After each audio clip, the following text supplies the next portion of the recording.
Hello and welcome to the Sports Inter YouTube channel. Me and Carl are here today to discuss the Premier League and taking games abroad. Are you pro? Are you con? What's all the disadvantages and advantages of that? We're going to break it down and deliver that to you. Carl, how are we doing? Good, yeah, it's an interesting one for me, is this one? Well, I can imagine, obviously, if you've been a Newcastle fan, that you'll be very, very pro this for a revenue point of view. I mean, I'm not very, very pro it, but I'm certainly not against it.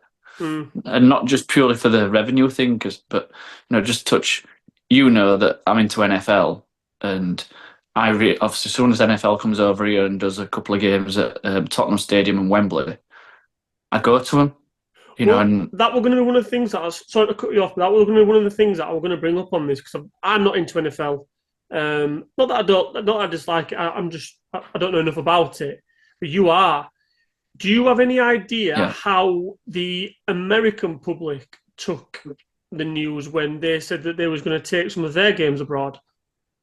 No, not initially, but when I've gone to the games, Yeah. there is thousands. I mean, obviously, I've only been to Tottenham Stadium to Hmm. watch it, um, and there's thousands of Americans that fly over for it, thousands. Yeah. Um, so you obviously get chatting to them and just say, "Look, what's your thoughts on it?" And they love it. They love the fact that they come over here to watch a game, and they get. I think so many season ticket holders get so much priority tickets. If for argument's sake, does Tottenham hold 60,000? Give a take, yeah. They might get 20,000 tickets to if Buffalo Bills, for argument's sake, if they're going over there and Mm. playing 20,000 tickets just I'm just pulling numbers out of no Yeah, anyway. yeah, yeah. A certain number of tickets will go to the Buffalo Bills season ticket holders and say, "Do you want to go? You will have priority over anyone else." And I think a lot of them take it up on him. And I think if you use that same sort of principle, which don't get me wrong, Premier League probably won't because they'll want to do some of themselves and make a right fuck of it. You'd like to think But that's at the stuff like that, though. You'd like to think that's at the discretion of the club, though, wouldn't you? yeah, absolutely. But it's all going to be. I think for me is the cost of flights and stuff like that from America to England isn't that expensive, whereas from England to America, it's Mm. extortionate.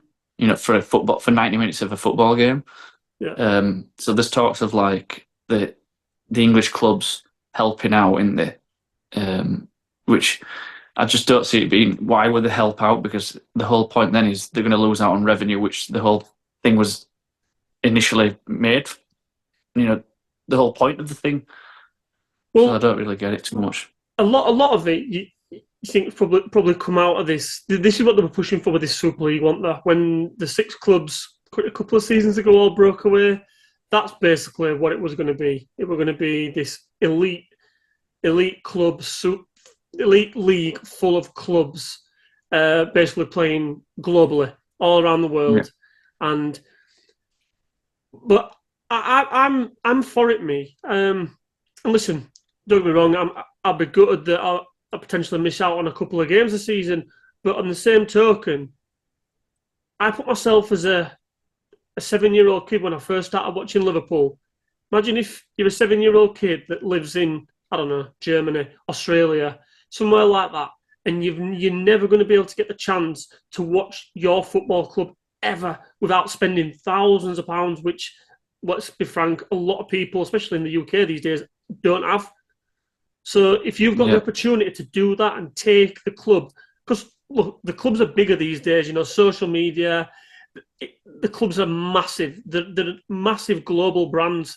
So I don't see any reason why it can't be a good thing. And again, yeah, us as English followers miss out on a couple of games a season. But if you look at the bigger picture and put yourself in other people's shoes, I don't see a bad thing that can come of it. But going back to the NFL, Dan, on the way they do it, other than the Jacksonville Jaguars, who they've named Tottenham as their second home, so they play here every year, no matter what. Yeah. Um, but then not every other team just comes here. I don't know how it's worked out, but sporadically. So my team, the 49ers, have never played over here. So you say you might lose out on a couple of games a year. You probably won't. You'll probably lose one every maybe 7 or 8 years because you won't be. But the problem, which might counteract that, is Liverpool is an attractive club where the Americans would want to watch a Liverpool game rather than, for argument's sake, no disrespect, Bournemouth v Leicester. Yeah. Okay. They're not going to be that interested. They're going to want to watch the Leicesters, the Liverpools, the Man Cities, Man U's, the big teams. Chelsea, Arsenal, etc., etc. Yeah, but when that's where it needs to be made sure it's fair, so that every club goes abroad. If not just the big clubs and gets the money for it. It's got to be. So it's got to be spread out, dished out fairly. I ditto that, and I think that's where your branding's going to grow. So, like you use, for example, again, Bournemouth and Leicester, they go abroad. They might pick another, 5,000, 10,000 fans up just from going and playing a game in a local. What do they have over there? Does it count as? And we're talking about America. I don't know. There's talks at the minute that they're going to play New York, aren't they? States. That's what it is. That's the word I'm looking for. Yeah, but that's what I mean. That's where your commercialization and your branding is going to grow by everyone, like you say, having a fair share and making sure that it's spread even. Although the demand is going to be for the likes of your Man United, your Man Cities, your Chelseas, your Liverpools, etc. Yeah. So as long as it's dished out fair, I think you won't miss out on many games, and if one game out of X amount of years, and you'll have the chance to go there, which I presume there's a high percentage of Brits will have never been to New York, so you can go to New York to watch your football team. You make a trip of it, and of course, yeah. So I think I don't see many negatives. The one thing that I'm interested to see is how they do it in terms of, because if I would imagine that, we're saying if it happens, it's probably when it happens, it's going to happen. Yeah, of course it is. Yeah, they're probably going to do it maybe one game per season per team. It's like, so how do you differentiate? What's the difference with the home and away games? That's the one thing that I'm interested to see. Because you're going to lose a game somewhere. So you're going to lose a home game or an away game. Which is it going to be? Well, you just have to alternate, wouldn't you? So if you're what you're saying there is every team will play abroad in a season. Is that what you're thinking? I would think. I don't think that'll happen. Or do you not? I don't think that'll happen. No. Ah, right. Okay. I think it'll be one game. So for argument's sake, let's pull Liverpool, I don't know, Bournemouth, we'll use Bournemouth again. That'll be the only game that year that we'll play abroad. Oh, really? The following year might be Man U, Leicester. I don't know why I keep pulling Bournemouth and Leicester. The next year it might be Man City, Newcastle. That's how it works in NFL. Right, okay. All right, that's interesting. NFL play 3 games in the UK, 2 at Tottenham, 1 at Wembley. They play one in Germany. So out of all the teams, there's only 4 games played abroad. So I can't see all 20 teams playing abroad once every year. I can't see it. Right. I'm not saying it won't happen. Yeah. I didn't know that. That's quite interesting, actually. I didn't know that. But that's going on the way NFL works. That's not saying that this. So there's talks in there a minute where it's La Liga's going to go first, and they want El Clasico, don't they? Over there is what they're saying. They're not going to want to watch, Girona v Villarreal. They're just not going to be bothered for that. No. So they're not going to be bothered about Everton. I'm trying to think of a different club. Crystal Palace. Don't matter. You're usually going to offend someone. It's just they only want the big games. So I just don't see.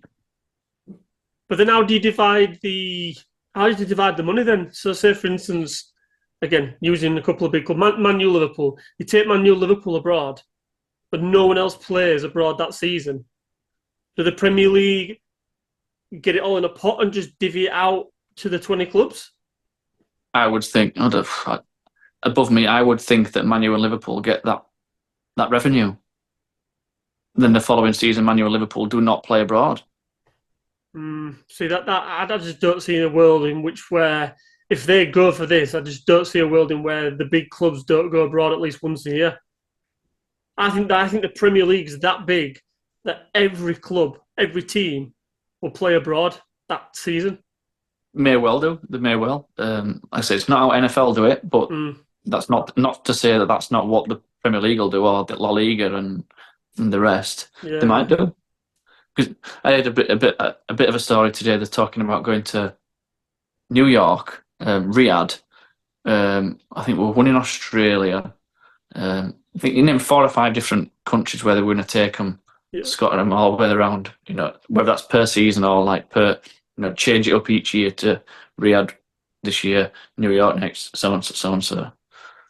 It's funny, isn't it? Because you see all around the stadiums now, clubs promoting, reducing the carbon footprints. And you think, you're thinking all these jets that are going to be flying around the world. It's quite amusing. Well, it's not, but it makes a bit of a mockery of all the carbon contradiction to apps. Yeah. Contradiction to absolute everything. It's just ridiculous. It all goes out a window when they start talking big figures. Yeah, I was literally just about to say, as soon as they start talking pound signs, the money takes precedent, doesn't it?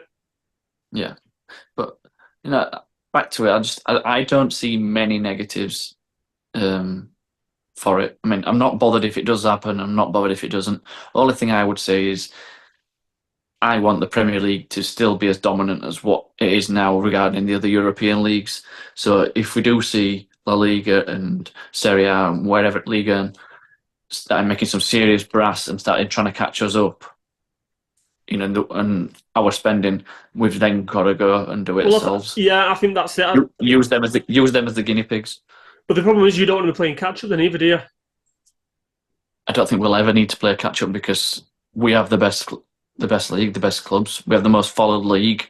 I agree with. I know that, but I just think when the likes of Barcelona once upon a time, but especially like the likes of Real Madrid and Bayern Munich come calling, the players are, like Jadon Sancho and Jude Bellingham over the last 5 years, they've kind of broken that boundary, haven't they, in terms of going abroad. Brits going abroad early, because don't get me wrong, you had a few going abroad like Paul Ince and David Platt, and there was a few of us back in the day, but the majority of the time, all the best players came over to England, unless South Americans, they tend to like to play for Barcelona, don't they, and Real Madrid.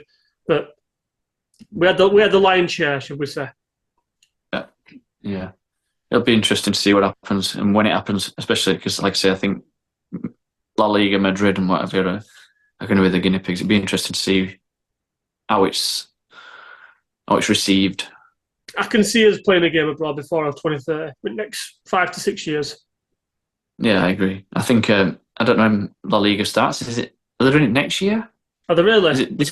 It's soon. I know it's soon. Do you know what? I'll be honest. The interest that I have in La Liga these days is absolute zero. I mean, it might peak a little bit now that Bellingham's out there, but since the TV rights have gone from Sky on La Liga, I've just not followed it at all. Well, none of the European leagues. No, true. But yeah, I reckon next 5 years, I think we'll be playing games abroad for sure. And like I say, I have no issue with it. It just gives me more chance to go and see some other places. I'm happy to go and meet some other cultures, see some other cultures, and fine by me as long as we're getting the money for it. I think it's just it's worthwhile. Times are changing, and you just kind of have to embrace it, don't you? Absolutely. Sound right, Paul. On that note, let's wrap it up. And before we do wrap it up, guys, just a quick reminder, that I'm giving away a brand new pair of white Nike Air Force Ones, brand spanking, box fresh, And all you've got to do is subscribe to his channel. You don't have to buy any raffle tickets. You don't have to pay anything. It's completely free. Hit subscribe. As soon as we hit 100 subscribers, we're picking someone's name at random and they're getting sent them shoes. So what are you waiting for, guys? Smash the subscribe button. Thanks for watching. Catch you later.